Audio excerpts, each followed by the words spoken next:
Hi, this is Meg Obana from Taking Care of Tutu. Thanks so much for listening to this episode. This one is about Medicaid. I think we're going to do it in a two-part series.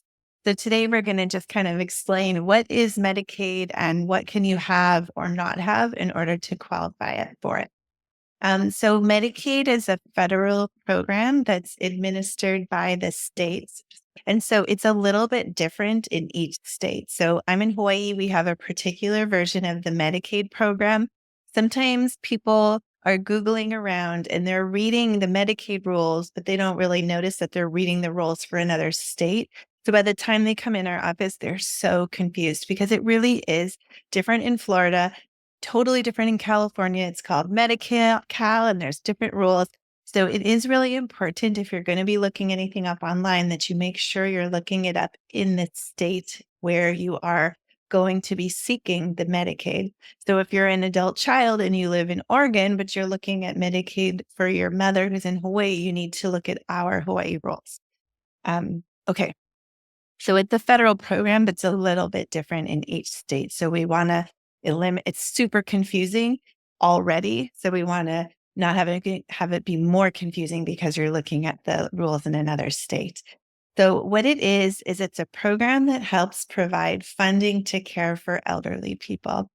So in order to qualify, you can have, you have to be medically not able to care for yourself any longer, and you have to also qualify financially.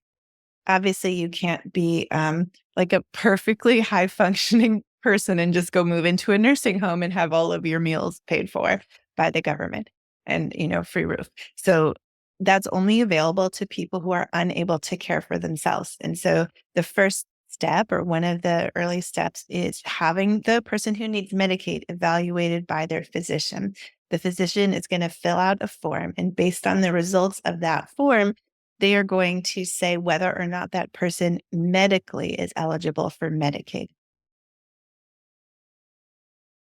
Who can qualify for Medicaid? What are you allowed to have financially?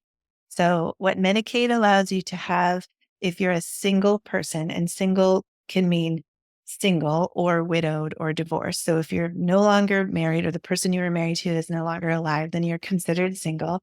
And so, a single person is only allowed to have $2,000. And people are wondering, oh, $2,000 in your checking account?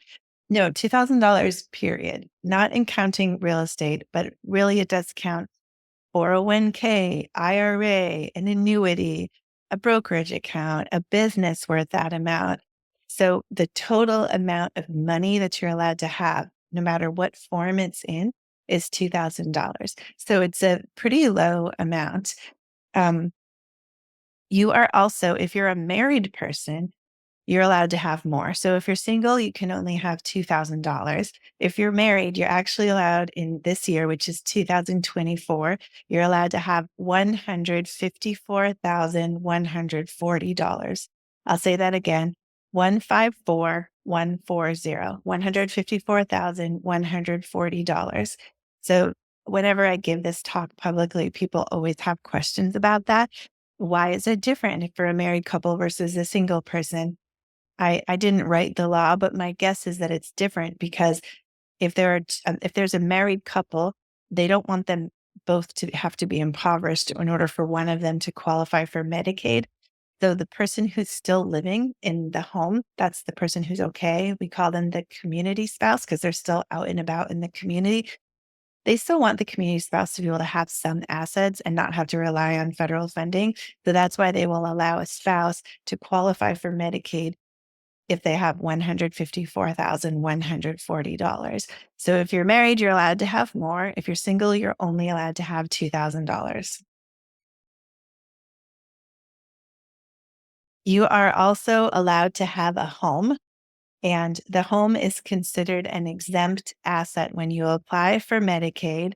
And again, this is in the state of Hawaii, and the home can have equity of $1,071,000. Other things that are considered exempt, your personal property, meaning your stuff. Vehicles are considered exempt, like a like a car, for example, not like a plane, but vehicles are considered exempt. Having a burial plot, one per person, or a funeral plan that you made in advance, those are also considered exempt. Term life insurance is considered exempt.